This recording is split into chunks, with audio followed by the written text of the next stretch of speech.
over time, I would say after about 2 hours that had passed, I was like, I shouldn't have said that. I may have spoken truth that I did not speak it in love at all. I mean, most people are not tempted to become Satanists. Right. Most people are tempted to focus instead of on Him, to focus on the things in the world.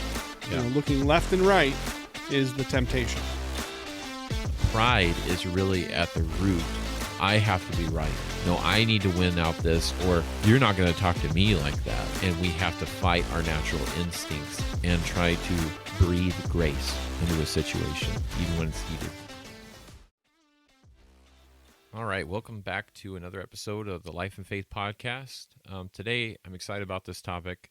At the same side, on the other hand, I should say, I'm not excited about the example that I'm bringing here because it's really, I've got two examples, but I want to start out with one example in my personal life, and we're talking today about personal conflict and really what is the biblical approach to dealing with conflict in a variety of ways. For me, I'm going to share a story without going into too many details, but it's a story that starts off so the time frame is 2020. We're about a month in. We're in full lockdown mode. I know where this is going. We're in lockdown mode. And yeah, so Dan, he's in my circle of friends, and so he knows exactly what this story is about. But again, to set the stage, we're all being told to shelter in place. And beyond that, we're starting to receive information that our governor is starting to shut down certain sections of the stores. And that was really kind of a tipping point for me. I started... We're coming on the heels of, we just recorded another podcast where we were talking about how God's desire for you is not fear. But absolutely what was going on in my mind at the time was fear of like, oh no, here comes the Gestapo, where things are getting bad. Like if this continues on, where is it going to end? The only reason I'm not commenting on this is because I know you have a something written, and I know that this will unleash. This is, I mean, at least like 49% of the reason we put this podcast together, because we've gone on so long about this very topic. All those people that were going to garden centers and just touching a rake and dropping dead. It was so horrible. Yeah. So she shut them down. She saved us. It was rough. I remember specifically it was late at night, and I was reading about what was going on, the latest events, because, you're stuck at home all day, every day, and that's really all you have to do is look around and see, okay, what are the updates? When are we getting out of here? And all that kind of stuff.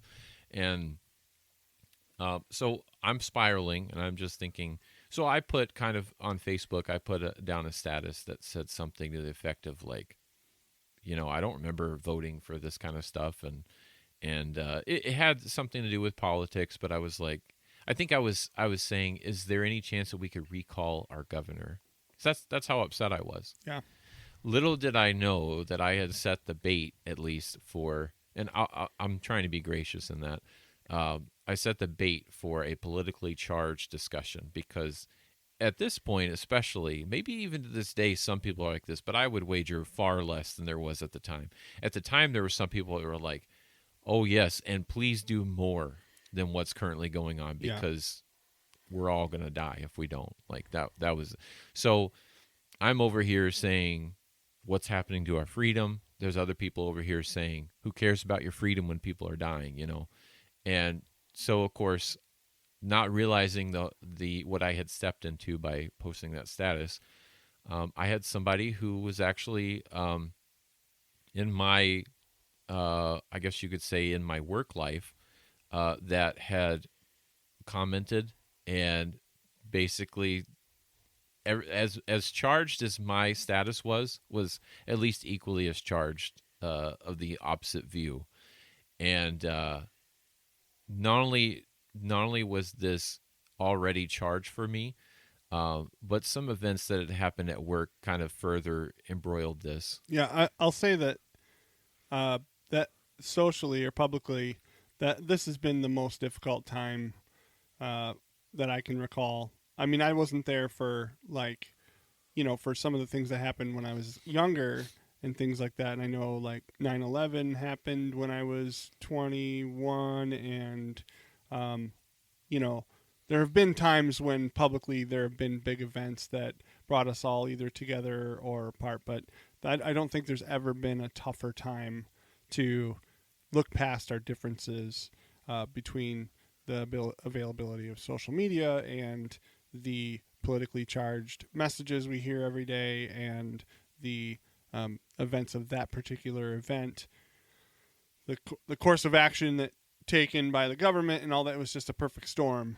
Yeah. Because we like there could be a bill about gay marriage or something like that that would happen, and you might post something about it, but it's hardly going to bring a lot of criticism or whatever the way that this did, because this crossed all those lines. Do you get what I'm saying? It was really a perfect storm. Very It was divisive. a very difficult time for that person and you. Yes. So it's like we were both going through it. right, and so for in their defense, like I definitely think that was half thought, and just to say, I know you're going to go into the details of it, but basically, don't agree with that person, but I feel for them because they were so scared. Yes.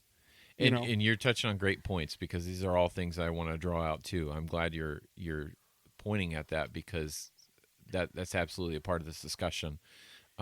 Needless to say, this person's comment resulted in a comment of my own.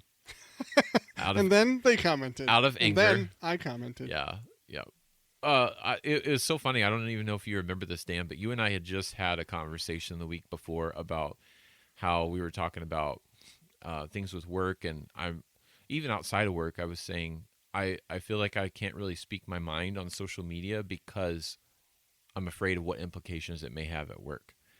And well, that's why we try to keep that out of this, right? Right, it's because right. Keep it separated. we love our coworkers, and we don't want anything we say here to reflect poorly on the company, or for that to be like to somehow imply that what we think is what they think, which is not the case. So yeah. So there was a back and forth. Ultimately, it resulted. I will say on the timeline, comments were said.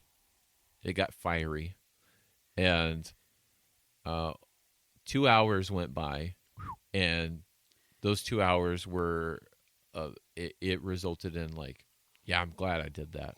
I should have said what I said.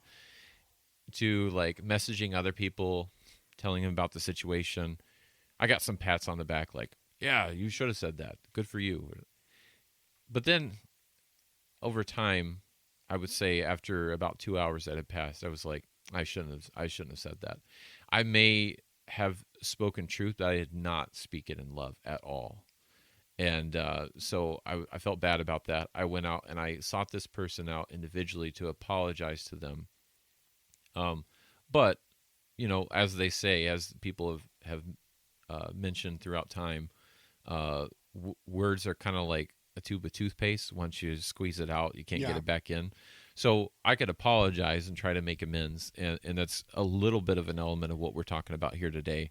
Before you go on, did they receive that apology? Is it maybe not mended fences, but is it like temperature's gone down or anything like that, or was it more like don't speak to me again? And I would say that there was.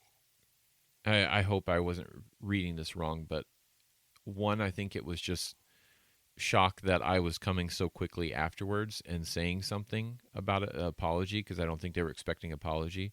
I think they almost expected me reaching out to them to like, I'm going to continue this in the private, But second of all, it was at least well received, and they were like, they thanked me for the apology. I'll say that. Okay. Yeah. And I would say I don't know necessarily that the relationship has been mended, but at least I feel like I've done all that I can on my part. This person, I don't really have regular interactions with them anymore.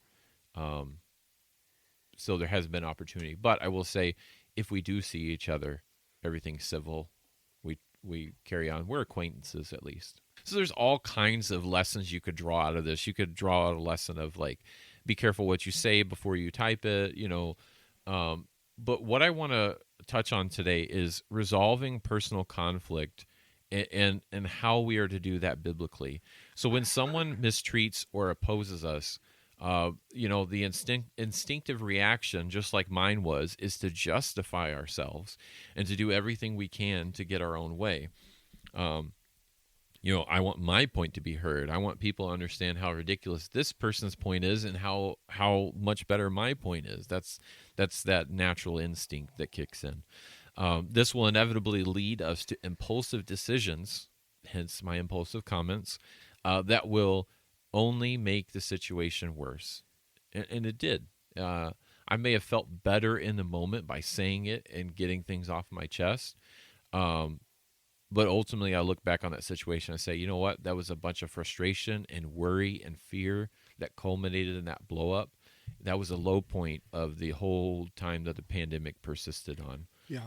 persisted through. And I had a turning point there. I realized this is what it is driving me to become, and I'm going to fight it that much harder. It was more of a wake up call for me. Yeah. Let me just say something virtually identical happened to me. Okay. So, my friend is a doctor. I was actually going to ask you this, so I'm glad that you're saying You're it. going to ask me about this situation? Well, no, I was going to ask you, is there a situation like this for you, Dan? Okay, did you want to continue on with something No, go else ahead. first? Right Okay. now. Yeah. He kept his office open during the pandemic when time was appropriate. Like he had it closed for a little bit, but he opened it up early. Part of it was if you were going to wear a mask, you could be in the front. If you were not going to wear a mask, you had to go into this back room, be led down.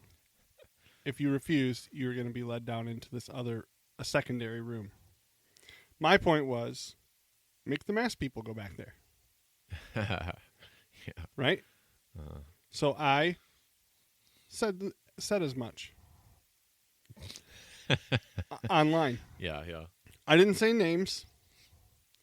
And then I got a super long text about how terrible I am. Oh, And from this doctor? from him. Okay. He's a doctor, but that's secondary to the point. We were good. Sure. We were close friends. I don't want to say best friends, but like brothers. Mm-hmm. You know what I mean? Beyond the point of friend, close, hung out all the time, talked all the time, confidant, that kind of thing. And then some other stuff happened, and now we don't speak. Oh, If we see each other, we avoid each other. Mm. If we're in the same circles, we're both Christians, we both have many similar friends. There's a lot of story that I'm leaving out that that will basically spell out that we were close, and then now it's like we're two ships passing in the night. Mm. It's worse than that because we actually avoid each other. So, and that's, all comes back to that moment when I said, I need to get this off my chest and I need to say it. And I said exactly what I was feeling.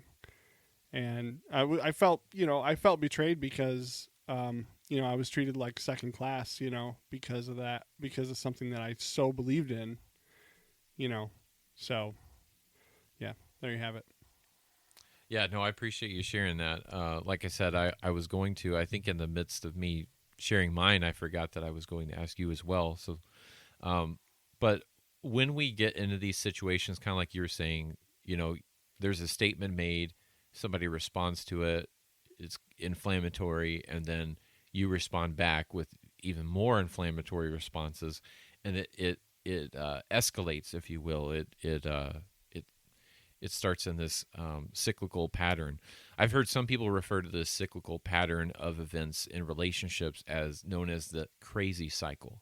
Now, the opposite of that, I won't go into this because it's kind of an offshoot of this topic. There is an energizing cycle, and the Bible has much to speak about that, about forbearing one another in love and doing to others as you would have them do to you. There's all these encouraging exhortation that we can do to people to energize them, but this is the opposite that we're talking about today. It's the crazy cycle.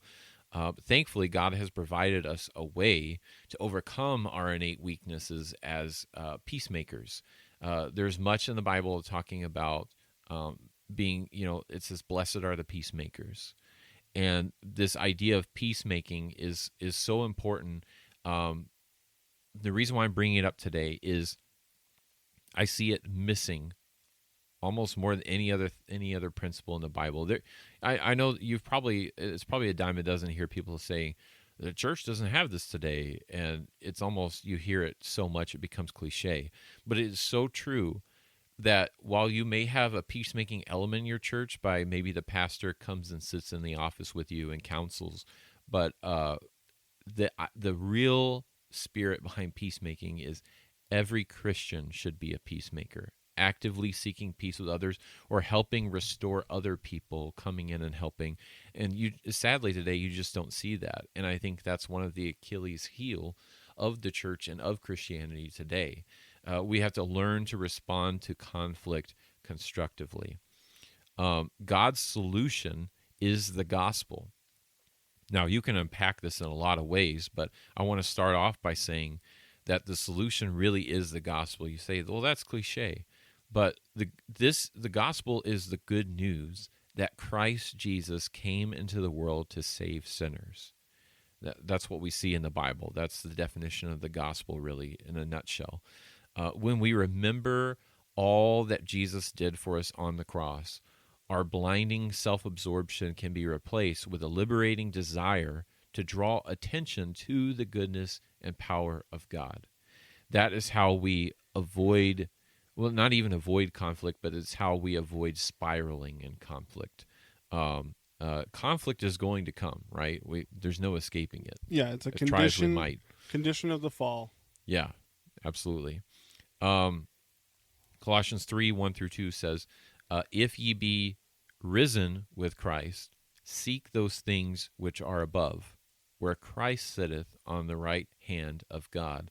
Set your affections on things above, not on things on the earth.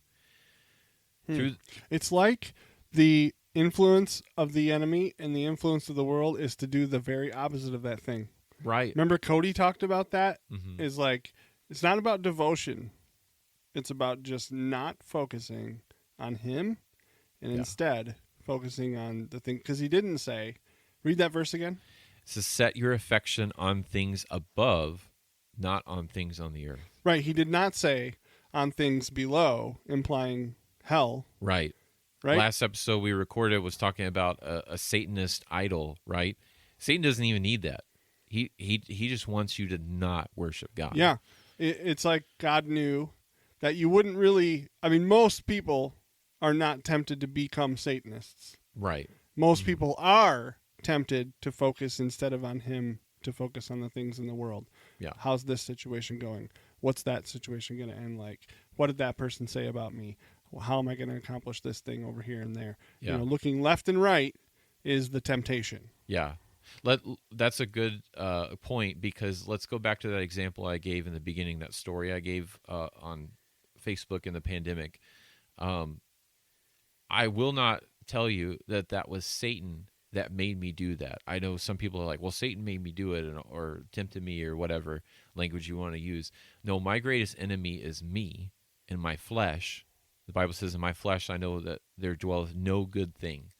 And so at the end of the day, who's to blame for that interaction? It's me. I put myself on a pedestal, and being right to over putting God on the pedestal that he deserves, and saying what will please and honor God. I'm getting a little ahead of myself here, but if we start with the gospel will enable us to resist temptation. That's what I was faced with. There was the temptation to exert my will over someone else's. And the gospel also enables us to obey his commands and live a life that honors him. And there it is. That's a huge driving point that if I were to cover the entire scope of peacemaking and conflict resolution, we could do a 10-part episode on this. We really could. And I want to say, Dan knows this. I've been meaning to come and talk about this for probably the better part of this year, maybe even before that. Mm-hmm. But it's been so difficult for me to wrap up in like a 30-minute segment. So you're really just getting a part one of this today, and that's about bringing honor to God through conflict. So, but just understand, I may cover other parts in the future, but the best thing for you to do for you as a listener is to dive deeper into this. I hope this wets your whistle, so to speak, and then you're like, I gotta find out more about what the Bible has to say about peacemaking and personal conflict resolution. So, focusing on God is the key to resolving conflict constructively. When we remember His mercy and we draw on His strength, we will see things more clearly to respond to conflict more wisely. Um, I can, to my own detriment, going back to that story, I posted that right before going to bed last night. It was out of frustration. Mistake number one. When I woke up that morning, guess what I didn't do when I first woke up? I didn't start the day in prayer and reading. I started the day by hitting the cancel alarm or something on my phone. I got my phone in my hand. What's staring me in the face? Mm-hmm. You have a comment. Oh, Uh-oh. what's this? You knew So what that was. I start my day by reading this inflammatory comment, and I'm like, whoa, okay. And it's probably easy for us all here listening to this story, like, well, what did you expect? But I can tell you, when I posted that comment, I didn't expect anything. I was just blowing off steam. I didn't expect anybody to come on there and start saying something. Let alone someone so close to you. Right. And so it blindsided me. I could go into even more details about how close that person was to me, but I won't for the sake of privacy. Yeah, boundaries. Yeah.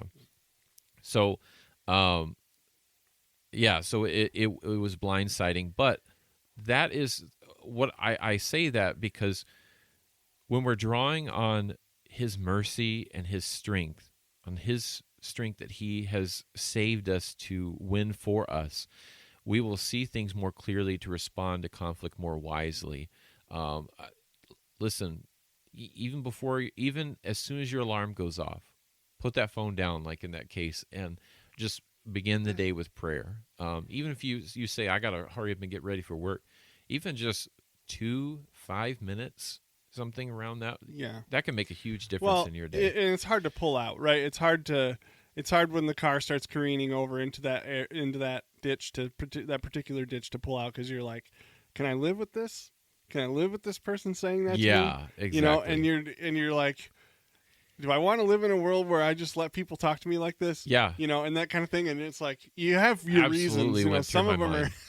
I was like, I cannot allow this to go on. Yeah. I've got to put a stop to this. But you're like, you're not thinking clearly, but you're just saying, like, you're like, I don't want to exist in a world where somebody can talk to me like this, Yeah. And that really, there's a good, we talked about that in an episode. It also spoke to me of, like, I thought everybody would be on the same side as me in that moment of, like, I can't believe what's going on. But it revealed to me there's actually a group of people who agree with the governor and is like, yeah, more of this. And it just blew my mind. Yeah. Well, we talked about this on an episode about self-doubt. And it's like, you shouldn't be like, I guess there's a time and a place, a season for that, but this wasn't that. Yeah. It's hard though. That's my point. My point was, it's like, it's hard to let things lie. It's hard to just say, well, I'm going to walk away from this, Yeah. 'Cause some days you're just like, man, this guy is crazy. What am I going to do? Or this person, I keep saying, well, it's too late now. This guy is nuts. What am I going to do? And, but you feel, your pride gets nicked, and Yes. you just got to do. Absolutely. What do you think is? And I think we're going to cover a part in James where it talks about that too. But I want to point this out because I'd be remiss if I didn't. God is also, it's not just a prayer in the morning. It's not just Bible reading and all those kinds of Sunday school answers.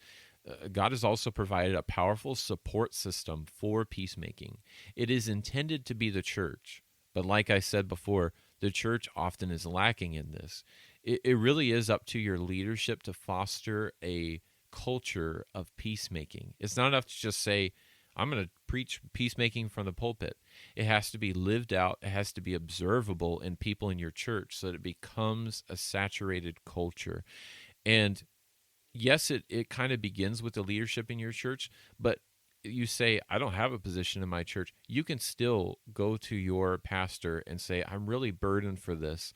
And can you help me be uh, make a difference in our church culture as far as peacemaking goes?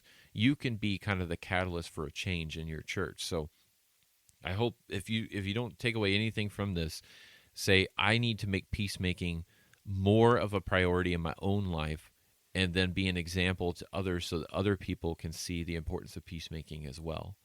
God commands the local church many times in the Bible to step in, bring wisdom, resources, and authority to hear to bear on the problem. And really, when you think about it, there's a verse in Matthew. I don't have the exact reference, and I apologize, but I it talks about how when there is a brother that is found to be in a sin or something like that, you go and try to restore a brother privately. If it doesn't work, then you involve the church. Because much like that example, the church is to be involved in these examples. And that's why it's really important for you to go to the right kind of church that makes the Bible a priority, that makes peacemaking, that Jesus himself clearly taught, a big priority so that you can resolve these issues. Well, and to have a plan, right? Right. Because if you are in leadership and everything like that, I mean, if you've been in it for any kind of time, you have come up against some conflict. I did a Right. message not too long ago that said, essentially, pray for your pastors and leaders, because if you're in that position, you're coming up against some sin. Yeah. You know, I had a pastor that was in the church that I got saved at that used to say, nobody calls the pastor at 3 a.m. to tell them what a great sermon they had. Yeah. You know, Yeah. and that's, you know, his point was like, you're gonna see some conflict, so have a plan in place for that kind of thing, because it's, you know, it's just gonna happen with Yep. people. Yep. Be ready for it. We have to equip ourselves. If I'll say this, this may be a little bit extreme, but bear with me here. If your and I believe every church should do this, and they don't all do this, but we're increasingly going this direction because of current events.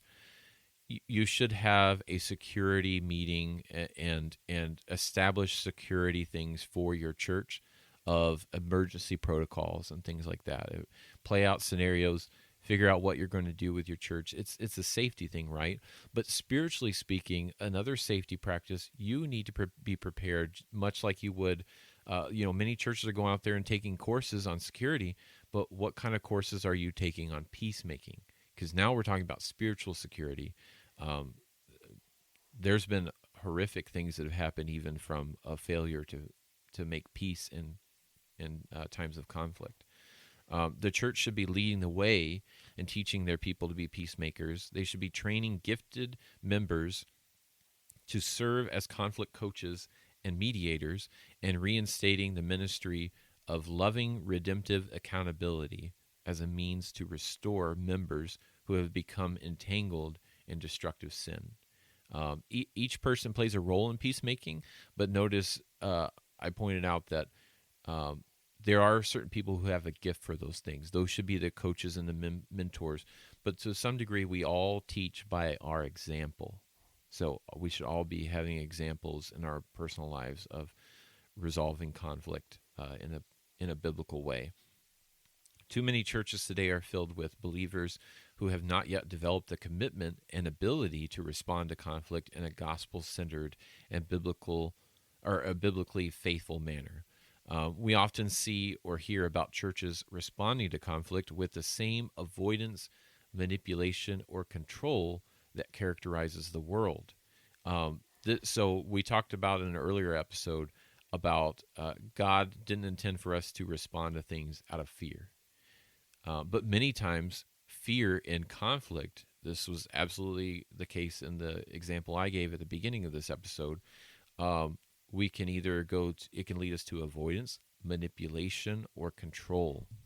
And that can be a dangerous thing, especially in the church. Yeah, and and what we had at that time, whether you were fearful or not, was like, say you're in a room with 30 people, they're all afraid. You might not be afraid, but you're literally swimming in it. And right, does a fish know it's wet? You know, it's like Mm-hmm. we're all unsure for our own reasons. You know what I Right. mean? So it's almost like being in a room that's on fire and saying like, well, you know, you're literally bathing in the heat right now. You know, Yeah. it's definitely it's everywhere. You know, not I mean people who otherwise were not fearful of things were super fearful of this and that kind of thing. So it was palpable. You know, it's palpable fear. I mean, in every place you went for months. Yeah. It was. You could even say it's eye opening as to what's really going on and what was there under the surface the whole time. Yeah. Oh, churches were just closing down, Yeah. just Yeah. like It's that. like uh, two things, right? In a terrible time, let's not touch each other. No hugs, that kind of thing. And that place you go to, church, let's not do that anymore either. Yeah, yeah. Yeah. You don't want to get hurt. Yeah. So let's inject some scripture into this because I think this is important to guide this discussion. 1 Corinthians 10:31 says, this is probably a familiar verse for a lot of you. Whether therefore ye eat or drink or whatsoever ye do, do all to the glory of God. That means even in conflict, even I can give excuses all day long for what I did, but at the end of the day, that's all they are is excuses. It doesn't justify how I went about it or what I said or any of those things.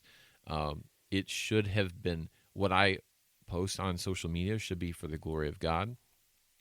I can speak truth and bring awareness to issues, but still do it in the mindset of not woe is me, but instead the glory of God. And then even if somebody comments on something that I post in that manner and they have something negative to say, you know, still bring glory to God in my responses. Um, Conflict can be an opportunity to solve problems with others in a way that honors God and offers benefits to all involved. We need a lot of our mentality, especially as Americans, I believe.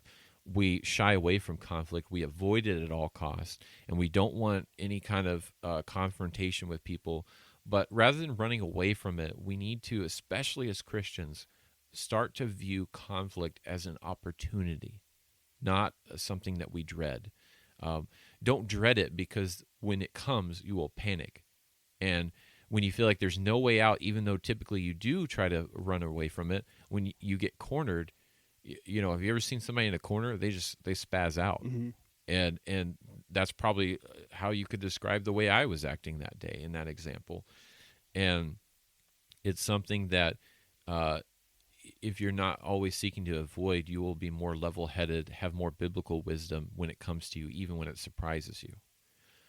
So before utilizing conflict to help others and glorify God, we must understand how is conflict defined. You can define conflict as this: a difference in opinion or purpose that frustrates someone's goals or desires. And that is a broad enough statement if you're saying it's any kind of difference in opinion or purpose that frustrates someone's goals or desires. That encompasses where are we going on the next family vacation and the conflict that comes up from that because, well, you want to go over here and they want to go over here and you got to resolve that. All the way up to hostile arguments, lawsuits, divorce issues, church splits. It runs the gambit, Yeah, right? like my wife making me go to the beach. Yeah. I actually almost said that as an example. Like some of you want to go where there's water, some of you want to go up in the mountains. Yeah. Like Yeah, she knows what I'm talking about. yeah. So Dan's learning how to deal with this today. Yeah, I'm planting Yes, we seeds all are. for future conversations so we can resolve this and then putting those out for the whole world to hear. Yeah. That I was right. The flag has been planted. Just saying that I was right. So conflict is not necessarily bad. That's what if we define it this way, the Bible even teaches that some differences are natural and beneficial. And this next point I think is so important because I see it I see the lack of it so many places. God has created us as unique individuals. This is beautiful, right? But it's also a lot of the reason why we come into conflict with people so much. because we're unique individuals. Human beings will often have different opinions, convictions, desires, perspectives, and priorities. Many of these differences are not inherently right or wrong. They are simply the result of God given diversity and personal preferences. Now, I'm going to speak to both sides of this. So, some of you are amening me and you're like cheering me on. Other people are like, whoa, whoa, whoa, whoa, whoa. So, I hear you. I hear both sides. Keep keep listening. 1 Corinthians 12:25 through 27 sets it this way: that there should be no schism in the body, but that the members should have the same care one for another. And whether one member suffer, all the members suffer with it, or one member be honored, all the members rejoice with it. Now ye are the body of Christ, and members in particular. With that in mind, listen very carefully to this next statement. Although biblically we should seek unity in our relationships, we should never demand uniformity. I see organizations, I see all manner of relationships. I see even marriages like this. I've probably been guilty of this at some point in our marriage. Like, no, I feel this way, and you do too. But is that really a hill to die on? And sadly, you see it in a lot of churches. We need a culture of uniformity. No, we should not demand uniformity even in a church. There is unity, and Jesus calls us to unity. Ephesians 4:3 even says, endeavoring to keep the unity of the Spirit in the bond of peace. But oftentimes when churches come to disagreement where they are not in uniformity, they respond by either avoiding conflict or they demand that others always agree with them. God has convicted me of this, so therefore he must be convicting you of the same thing, and if you're not convicted of it, then you're out of the will of God. That is a sentiment that you hear from churches today, right?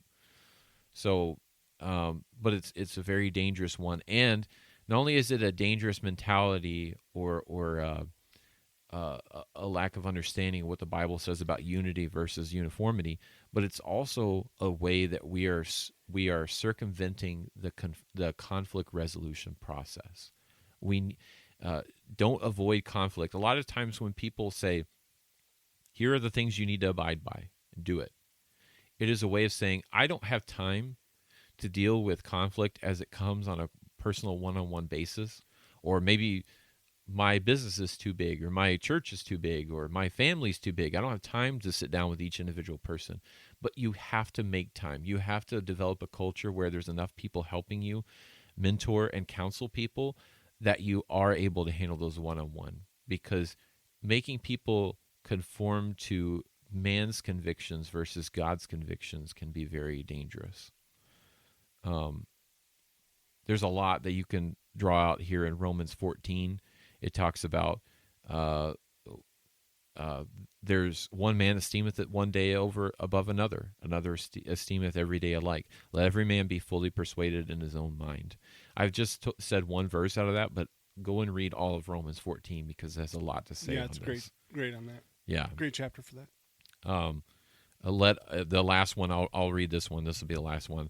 The last verse of that says, "Let us not therefore judge one another anymore, but judge this rather." So understand what just happened here, because a lot of people take this out of context. They see the judge one, don't judge in the first part, but there's a semicolon there. It says, "But judge this rather."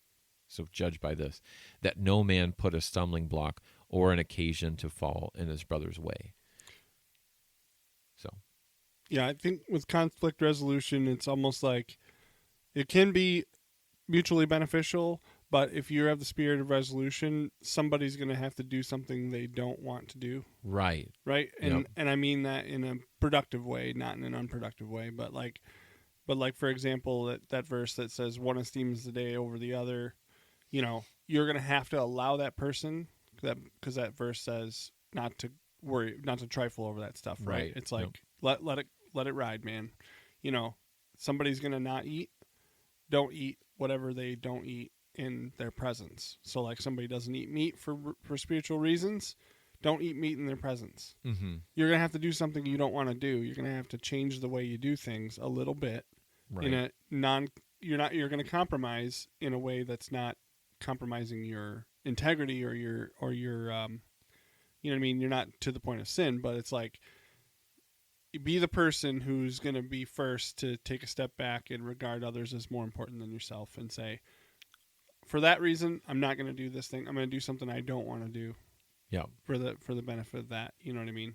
Like, um, just little things. You know what I mean? Just little like ways to get along with people. How are you going to do that? You're going to not insist on your own way. Love does not insist on its own way, right? Right. Corinthians 13, right? And the greatest commandment that Jesus said was love the Lord your God, but he also says love your neighbor as yourself. And if you're doing that, really doing that, you're being honest with yourself, then you're going to avoid doing certain things around people out of care and concern for them, out of love. So, like I said before, I'm going to speak to both sides of this, so let me go on the other side of this too. Let's keep in mind that all that said about differences in people and not all conflicts, we need to understand that not all conflict is neutral or beneficial. The Bible also teaches that many disagreements are the direct result of sinful attitudes and behavior.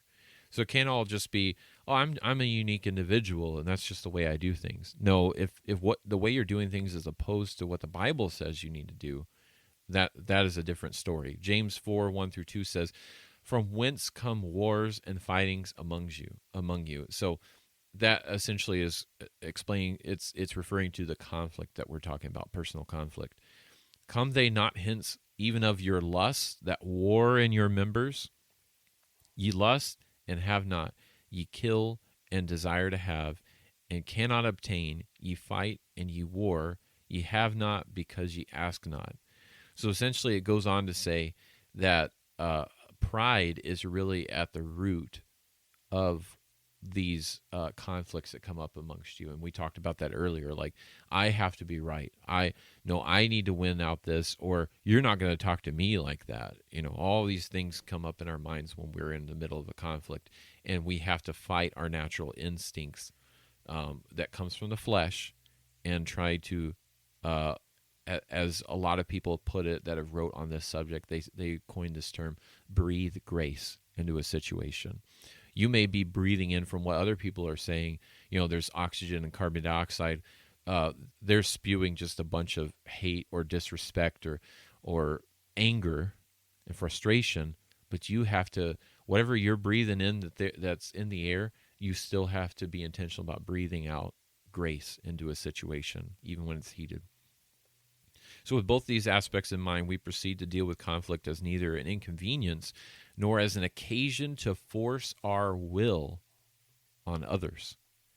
That could be a result too, as we say, I'm just going to force my will on these people to see things the way I see it, but rather as an opportunity to demonstrate the love and power of God in our lives, to glorify God, serve others, and for our own growth to become more like Christ. How do we go about glorifying God specifically in this conflict? Number one, we can trust God. This is opposed to us relying on our own ideas and abilities as we respond to people who oppose us. And this is so crucial. I think Dan was speaking of this earlier, but listen to this statement. Ask God to give you grace to depend on Him to respond in ways that may be completely opposite to what you feel like doing in that moment. Definitely. And that's so hard. In fact, you should be gauging your own responses. Like, sometimes we get so focused on what the other person opposing us is saying and doing. Turn the focus inward and say, what is my instinct? What am I tempted to do here? And whatever that is, when you identify that, you probably shouldn't do that. Whatever it comes naturally. Yeah, it's a good practice in life to just to do. When you were a kid and you got sick and your mom gave you medicine that you knew was not going to taste good. It's a good practice in life to get good at taking that kind of medicine. To say, well, every fiber of my being is trying to get me to do the opposite of this, but it's a good thing that I do, that I stop and think and pray.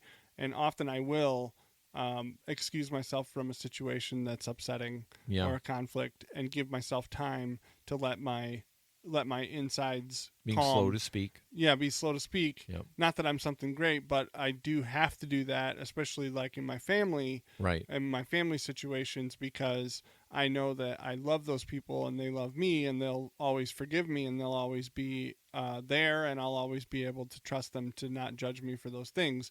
So that makes me more where I think, well, I don't want to hurt them, and so for like with my wife, for example, there'll be times where we'll have a disagreement, and we don't fight very often. We might fight like once a year or so.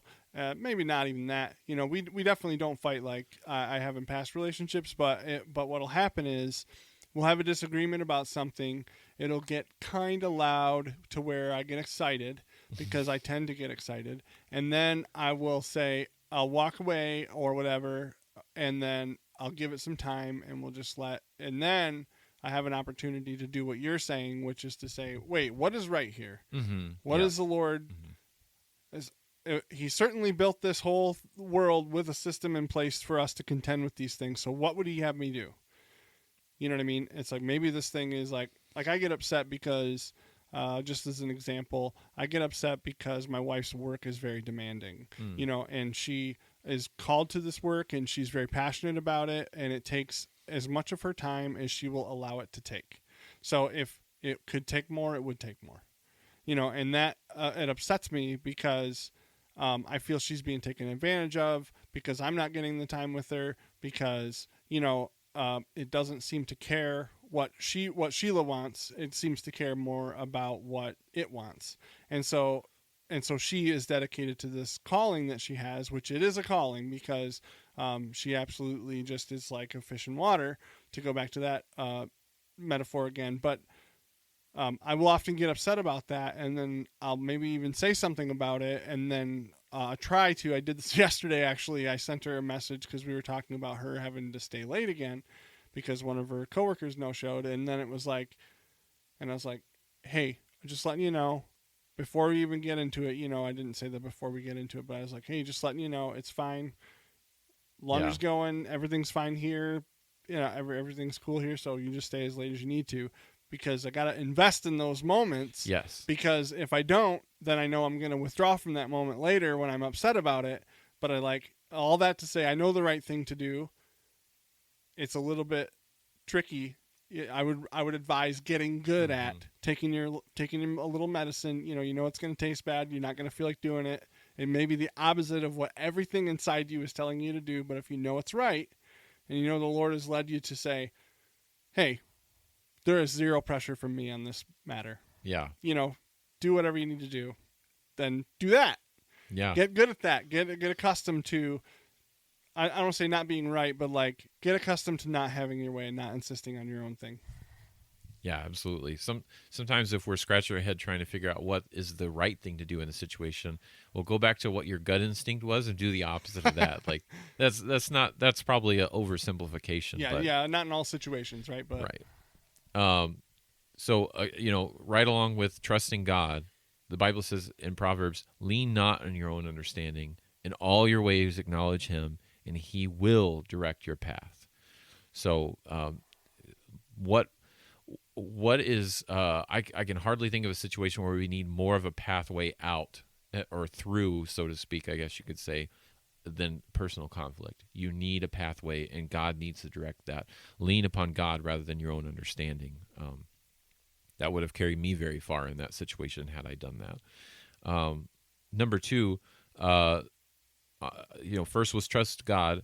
Second is obey God. This is pretty simple, but the Bible puts this perfectly in John 14:15. If ye love me, keep my commandments. If we are doing the will of God, we are keeping His commandments. We're hard-pressed to ever enter into a conflict situation where we do something and have an unbiblical or unwise response. Number three is imitate God. I love this verse, and I want to include this here.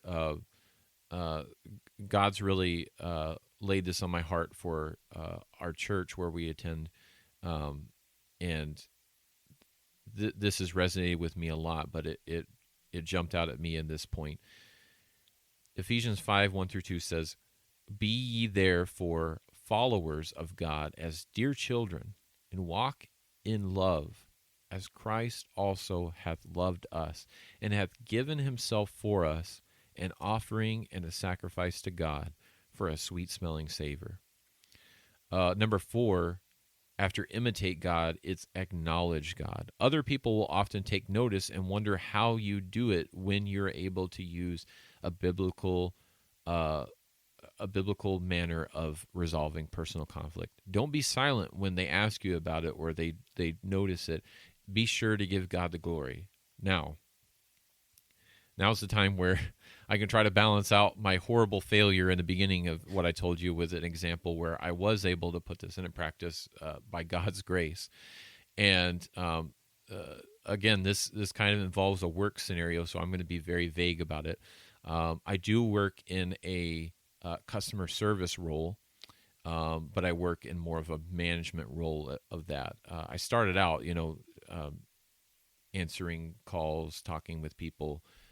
So I experienced that to some degree for a few years, but then eventually I reached a management role. And when it came to redoing a particular policy, it doesn't really matter in context of what it was, but it was a change from what we had done before. But there was still a caveat of, hey, if you come into an extenuating circumstance, reach out to a manager. We will be reasonable. And I will say, to brag on where I work a little bit here, we do have very reasonable management, I believe. That you can say, well, that's easy for you to say because you're one of them, but Well, I'm not, and I agree. yeah, and other people have said that, so that's where I'm basing it off of. So I meant that to be a boon. Like, even though we're changing this article a little bit, and maybe it would be kind of frustrating for some people at first, that last caveat there is saying you can always reach out to a manager and we'll help you in any situation, and we make ourselves available to be ready and able to help out at a moment's notice at our company. So all that said, we were presenting this new change in a department meeting. And I'll never forget this because it just came out of left field for me. There was one individual that raised their hand, spoke up, and they, to their credit, they did preface it and say, "Hey, I'm going to be really salty here, so just a heads up." But what preceded was far more than I think any of us had anticipated. This person was visibly shaken by this, very upset. And I was, it just happened to be I was on rotation, so I was the one kind of I was the messenger essentially as to this news that was coming out. I don't know if they heard the last part that I said in there, but the way that they were talking about it didn't make it sound like they did, and they went on for probably about 5 minutes, just talking about, I can't believe we're doing this as a company, and I can't believe we're treating people this way, and all that kind of stuff, and I feel bad for this person. I really do, because they were visibly passionate about helping people, and I totally see that and acknowledged it. And I can't even tell you exactly what my response was, but it was something. I had 5 minutes to prepare because they were still going. And meanwhile, in private channels, all the other managers were like, "Josh, you take this one. Like you're." They started to say, "What are we going to say to all this?" And then they were like, "Who should say it?" And like, "Josh, you should say it." And I was like, "I'll." You do that. I'm going to put my parachute on and jump square out of this thing. Yeah. So you could kind of tell, like, even though this was a virtual meeting and everybody was on a Zoom call, you could tell like there was just this tension in the room. And I've said this at the beginning, but by God's grace, I didn't get upset at this person or tell them like anything about the manner in which they were conducting themselves. All I did was first apologize, and I said, I don't know if we clearly communicated this well, but let me try this again. And I doubled down kind of on that manager aspect, and again try to reaffirm that we're here to help and all those things. And I can't even, it was so long ago, I can't tell you exactly what I said, but this is what I'll say about it. I've never had a meeting at the end of that meeting where I had so many people reach out to me. I had close to 10 separate people reach out, and they said, "I don't know how you kept your composure when you handled that question from that person, but it was I just wanted to say it was pretty incredible, and I don't know how you did it. And I took the opportunity. I was like, listen, I had about 5 minutes there to construct a response, but I spent most of that time just praying and said, God, you guide my words here, because this is obviously an emotional situation. And I want to do right by this person. I want to do right by all these other people here. And I want you to be glorified by my response. And praise God. I believe because God saw that desire in my heart, he blessed me with the words to be able to say in that moment. And it both at least neutralized the situation. I won't say it made it entirely better, but it neutralized that situation. That person didn't have any more to say after that. And I think there was some other conversations that happened beyond that with other people. But that was where my part ended. And everybody was just very appreciative with how I handled that. But again, let me reiterate for a third time, that was because God was helping me there. I had the Holy Spirit guiding me, and it was for the idea of being able to give God the glory. And what a difference that situation was from the first situation I lined out. And if you're saying, man, you're touching on things that I'm really struggling with, well, hey, I am too. I got that one right, but I'll get future ones wrong, I'm sure. But I have to make peacemaking a culture that is saturating my heart and my life. So we touched on this, and before we end this, I want to touch on a point that Dan drew out earlier about considering the other person that it's in opposition there to the conflict. Maybe you're dealing with a conflict today, and instead of allowing a conflict to pit you against each other, you can learn to work together against a common problem. Say, wait a minute, the real enemy here is this conflict and what's involved in it. You're not my enemy. Acknowledging that, maybe even out loud, but at the very least, acknowledging it in prayer before God and saying, I know this person is not my enemy is key. It may be that your conflict has little to do with actual differences between the two of you and much to do with other problems in your opponent's life, maybe even in your own life. Your personal lives are getting involved here, and you don't realize it. When people lash out at you, it's sometimes symptomatic of other frustrations in other areas of their life.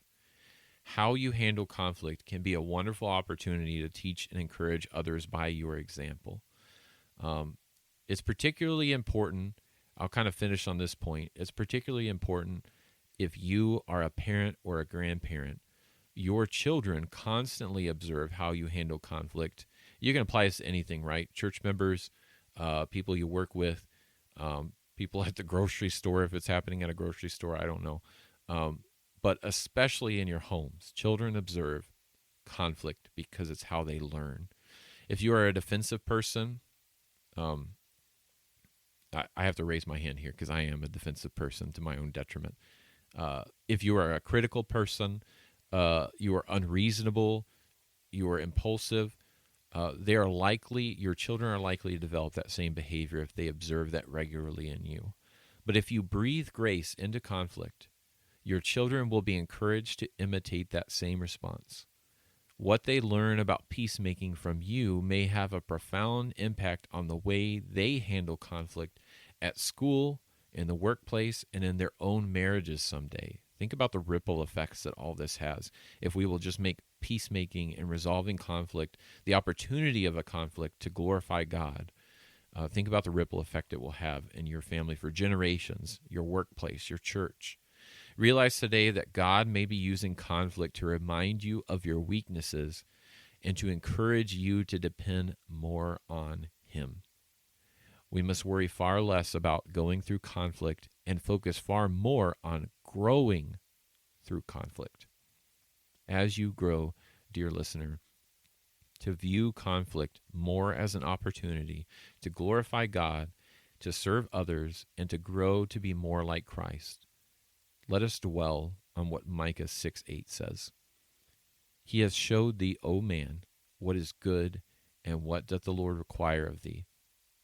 To do justly, and to love mercy, and to walk humbly with thy God.